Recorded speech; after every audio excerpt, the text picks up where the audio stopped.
Hi and welcome back to a new video. The 9850X 3D is finally here and it's basically a tuned 9800X 3D. In my tests it's only about 4% faster while it consumes about 20% more power.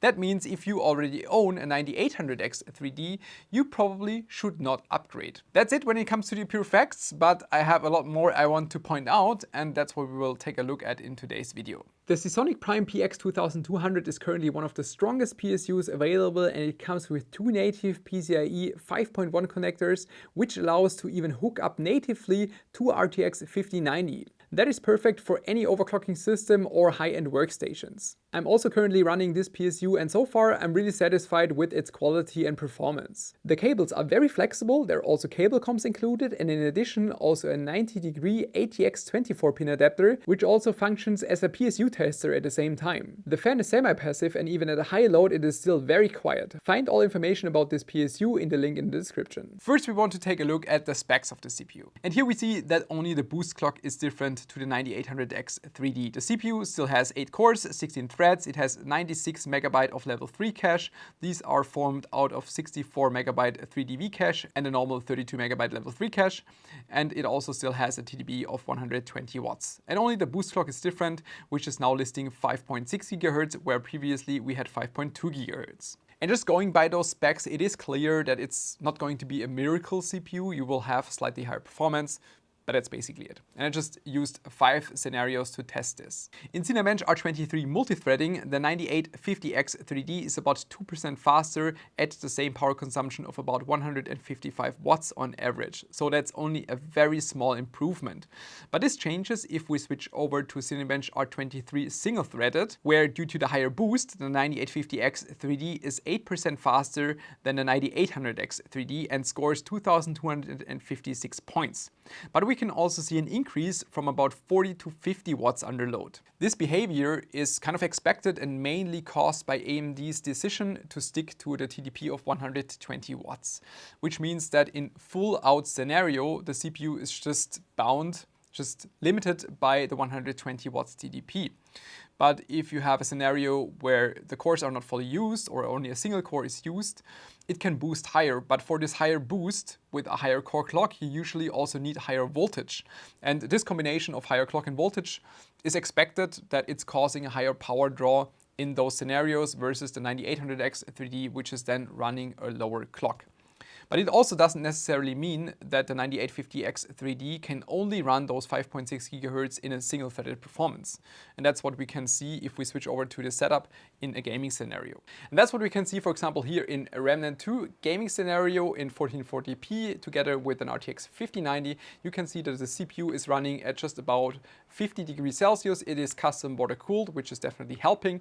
And this allows the CPU to run almost all the time at 5.6 GHz across all of the 8 cores. And that is mainly because you can see all the 8 cores are used on the left side between 20 and 50%, but they are not utilized by 100%, which allows the CPU to boost very high and you get a very good performance. This also clearly shows that the 9850X 3D is a pure gaming CPU. If you would utilize all the 8 cores to 100%, you could also run a 9800X 3D, so they would probably perform roughly the same. I used this setup to test. It's a Crosshair X870E Hero with the BIOS that I received from AMD. That's the only BIOS and motherboard combination I have to support the CPU, which is BIOS version 9958.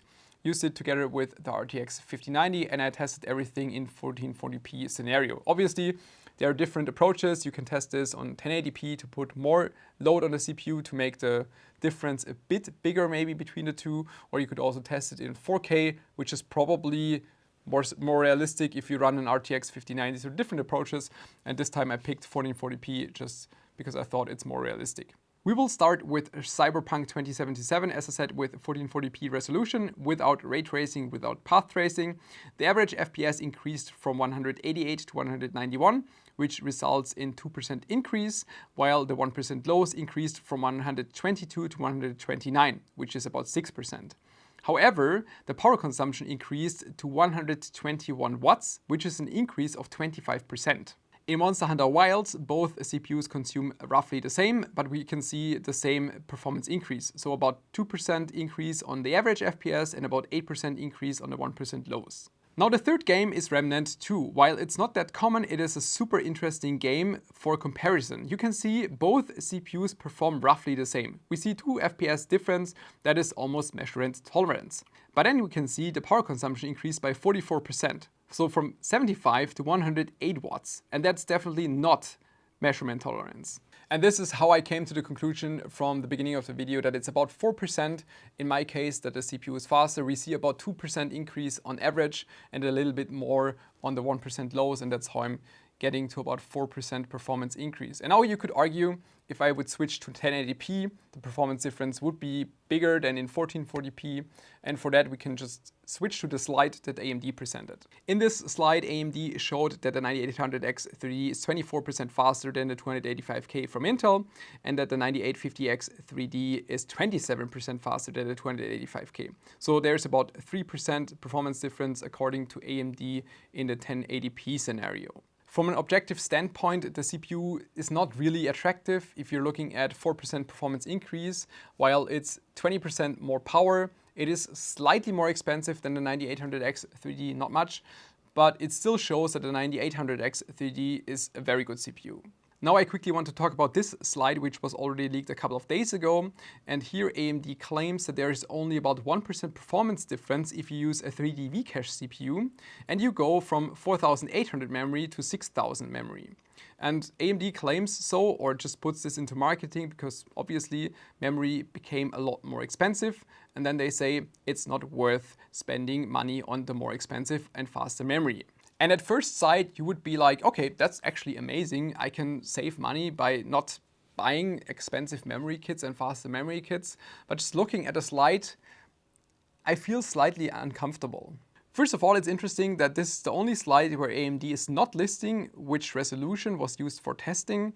I would assume it's also 1080p, similar to the other slides. It's not listed, so I'm not quite sure, but just according to the FPS, it should probably be 1080p.